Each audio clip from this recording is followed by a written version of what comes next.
Welcome back to my channel. I decided to film a what I ate in a day video because I love to watch these. Firstly, because I'm nosy. Secondly, I love any kind of food inspiration or ideas. I don't know about you, but I always find that I find something I love to make. I make it 20 times and then I'm completely over it and I never want to eat it again. So I'm always looking for new ideas and inspo to incorporate into what I'm making, and maybe you guys will have some inspiration from this video, maybe not, we shall see. And also I feel like it's kind of interesting because obviously the food here is very different from what I grew up eating, unless you count a kebab shop. But I do try and incorporate some Turkish stuff or Turkish style stuff into what I'm making, because obviously Gökay loves that food. He grew up eating that in London with his parents and when he would visit his family in Turkey. So you might see me attempt a Turkish dish. We shall see. And if you are Turkish and it looks terrible, just pretend. Lütfen. I will show you guys what I make in a normal day, like what I would kind of have as our average meals for a weekday. Also, I wear gloves with everything. Don't ask me why, I'm just a germaphobe and I don't want to wash my hands 50,000 times a day because it dries my skin out, okay? So I wear gloves doing anything with food, even cutting an apple. I'm gonna put a pair of gloves on because otherwise you have to wash your hands before, during, after. It's too many washes, okay? So don't judge my use of gloves. For breakfast, I'm gonna make some fruit granola.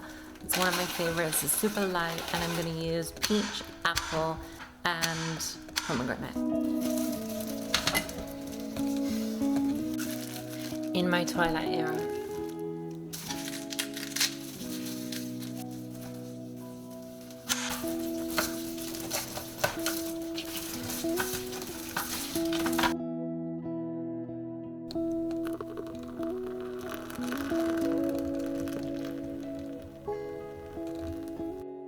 I just sprinkled some cinnamon all over. This is Gökay's orange juice and my coffee.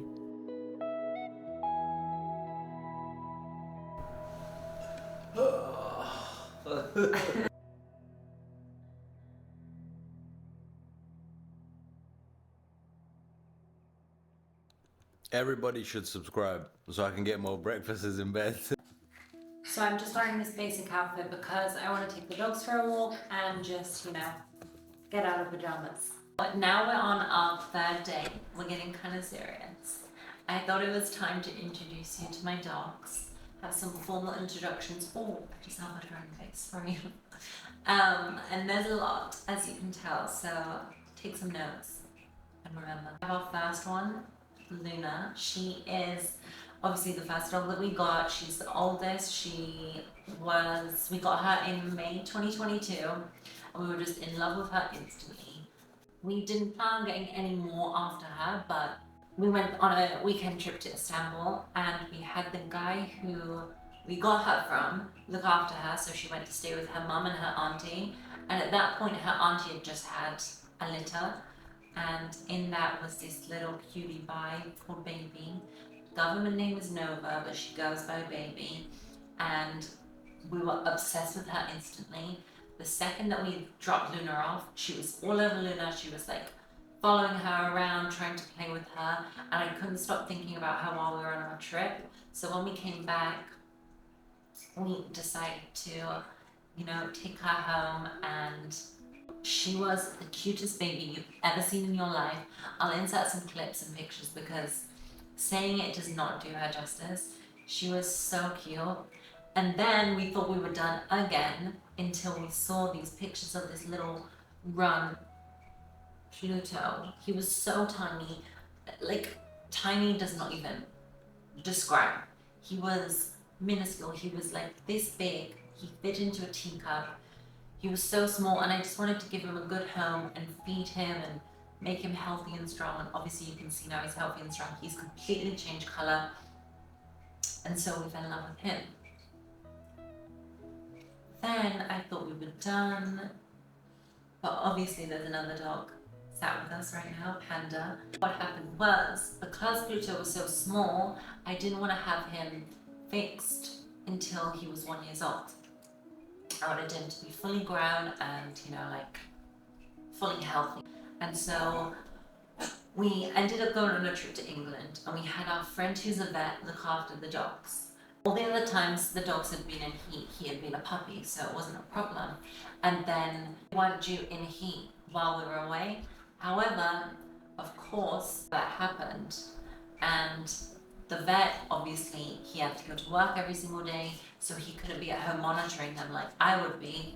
And so we got a call on Christmas Day saying, Luna is pregnant. So, obviously we were freaking out and stressed. And then we had little Panda, and I just loved her so much, and she was just so sweet, and she fit in perfectly. Like now, these two are best friends, and then the two others, father and daughter, are best friends. They play all day long, they beat each other up, they chase each other around, so I didn't want to separate them. Story of how we wanted one dog and ended up with 4, but I loved them so much, and now you know their names. Luna, Baby, Pluto, Panda. I'm just about to make lunch, and it's 29 degrees still, which is pretty hot for October, so I want something kind of refreshing, light, easy to make, easy to eat. So I think I'm going to go with a bulgur bean salad, which, if you don't know what bulgur is, it is a type of wheat. It's kind of like, it reminds me of barley, but it's kind of like quinoa. Basically, they eat it a lot here, and I never heard of it before coming here. It's great in a salad because it kind of beefs it up a little bit, and it gives it that like savory kick. Lunchtime, let's make it. So this is all you kind of need, really basic ingredients. This is some olives, the pomegranates. The gloves are back, of course, by the way. This is the bulgur, right? So to cook it, all you do is literally get a pan. Here's one I made earlier. You get a pan, you put oil in, you fry it for a little minute, then you add in double the amount of water as the bulgur. I've thrown a chicken stock cube, and then you just put the lid on and cook until it's, you know, soft.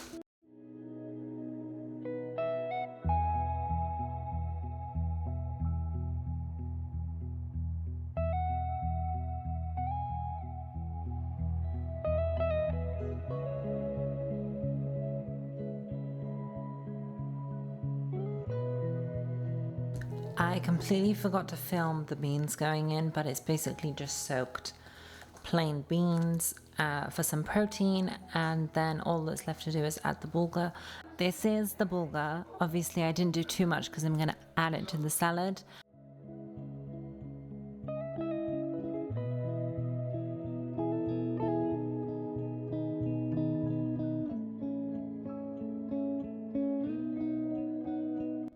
This is the pomegranate tree I was telling you about, and then this next one is persimmons. I don't know if people even know what they are because I did not. That one looks weird, like it has something on it.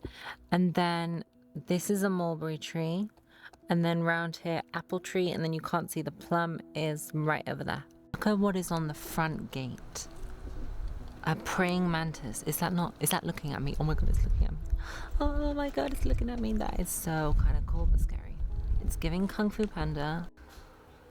Oh my god, so a cat's seen the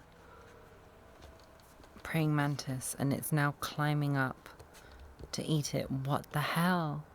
This is like a bloody Deadly 60 documentary. What is going on? Hi, little catty. Hey.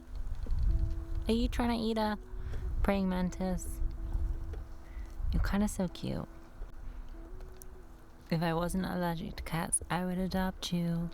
I really would. I would adopt you. How cute is she? Oh my god, that little face. We just came out for the sunset, and look how amazing the mountains look from our balcony.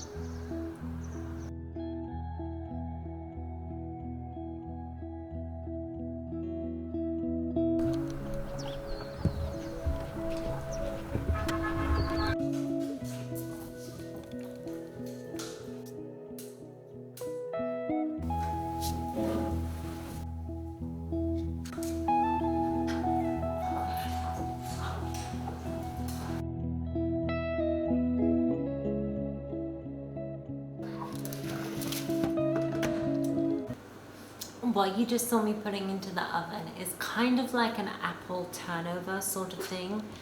I learned it from Gokei's mum, bless you, my Kainana.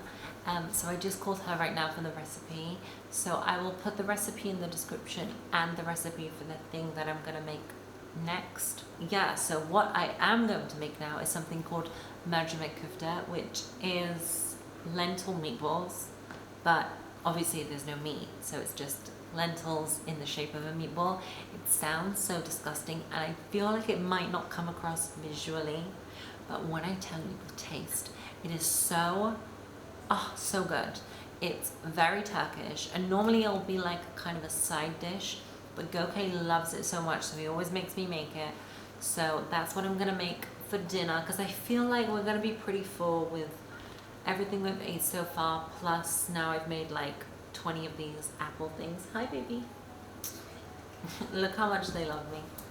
Oh, you pushed your daughter off. I'll show you the finished product and you guys can be the judge. I feel like, why am I saying everything looks bad? Like, I really did not plan this wai in a day out very well. I should have done everything that looked aesthetically pleasing. Also, the apple things, that was my first time ever making them. I made them with my mother-in-law before, but never like myself. And they were looking a little crusty, so don't judge, right? So they may be slightly ugly ducklings. However, I'm sure it is delish.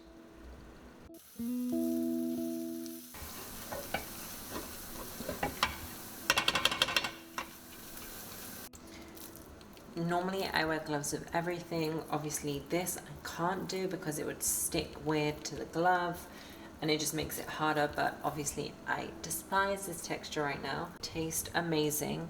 You basically kind of have to roll it in your fingers, and where your like finger grooves are, it kind of makes a little indentation. That's how you're supposed to make it. It's super high in protein. It's good for you. It's like just a really nice, simple, easy dish, and you can either snack on it or you can like eat it like we are as dinner.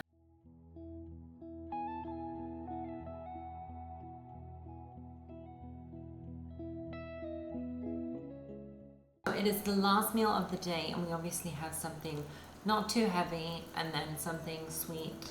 I hope you guys enjoyed the video, seeing what I would eat in a typical day and meeting my dogs, of course. Baby's trying to eat some, that's when you know it tastes good.